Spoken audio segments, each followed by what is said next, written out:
My dad's childhood, he was the son of a Methodist minister.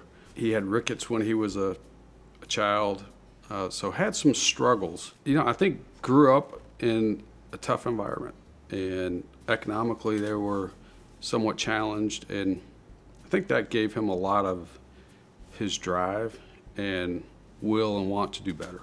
Well, I will say his time at Sanford, he cherished, and it's funny, he said he's got a building at Sanford named after him. It's William S. Propst Hall. And when they did that dedication, he said anyone that put up with him and struggled as much as he did during school, he said he owed it back to the school.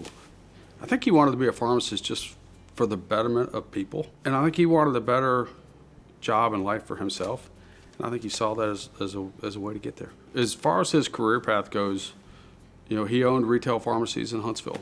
At the time, Kmart was kind of coming on the scenes, and this goes back to the 60s. And so he made a couple trips to Detroit, where Kmart was headquartered, to talk about putting pharmacies in Kmarts. And lo and behold, he ended up with a franchise for pharmacies in Kmart. At the time, they were growing way too fast. He was an individual trying to open up the same pace Kmart was opening stores, and he couldn't keep up. So he sold out to Kmart, decided he wanted to take a different career path, and bought a generic drug distributor that was started by him when he was at Kmart. Branched off from there into the manufacturing business and grew that to the 6th largest generic drug company in the country.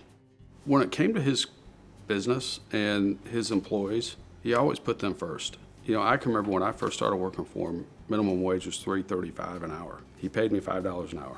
He always wanted what was best for them, and he always wanted to do more for them, because he realized one person is not a business, one person is not a company. It takes a team effort. Well, Bill was very caring, and he related to other people's what they kind of wanted to do or wanted to be or whatever, and if he could help out, he was always available. Everybody knew him as a great business person, and that's why we're talking today, but what I'd tell you, he's just a great person. I'd call him a service leader, because everything he did was about helping other people, whether it was the city of Huntsville, the state of Alabama, the universities would call him and say, can you help us with this? And he was always eager to help. In our office, every morning, he would get up and leave home at 6 o'clock in the morning to go get breakfast for everybody in the office. He did it the first day I was there, the second day, and every day for 11 years that we worked together. So again, he was about serving other people. He wanted to start your day out in a great way, and he just always said, hey, if I can make somebody else's day better, it's going to be a better world. And that kind of person just doesn't come along very often, but you heard me, every day for 11 years. I would say, that he was probably one of the outstanding businessmen in Huntsville, Alabama.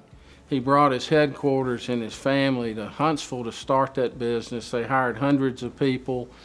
It brought tremendous recognition to Huntsville. It provided jobs for people. His generic pioneering also provided low-cost health care for everybody in the United States, which is pretty remarkable. We'll benefit from that for the rest of our lives. And even after he sold that business, he was trying to find ways to help the U.S. government get costs down for every one of us. And again, he's always trying to help somebody else. His leadership, he made you want to be a better business person, a better friend, a better neighbor, a better citizen of your community, just by the example he set. He just had that impact on people. The fact that he's being inducted into the Alabama Business Hall of Fame is hugely important. If you had asked him when he was here if he wanted to be inducted, his answer would probably be no, just because he never took a lot of credit for the things that he's accomplished. So when I was asked if he wanted to be included this year, it was a tremendous honor. Family was the most important thing to my dad. He's got 4 kids, 9 grandkids, 3 great-grandkids, and on behalf of my mother and the rest of my family, I gladly accept the award from the Alabama Business Hall of Fame. Thank you for the tremendous honor given to my father.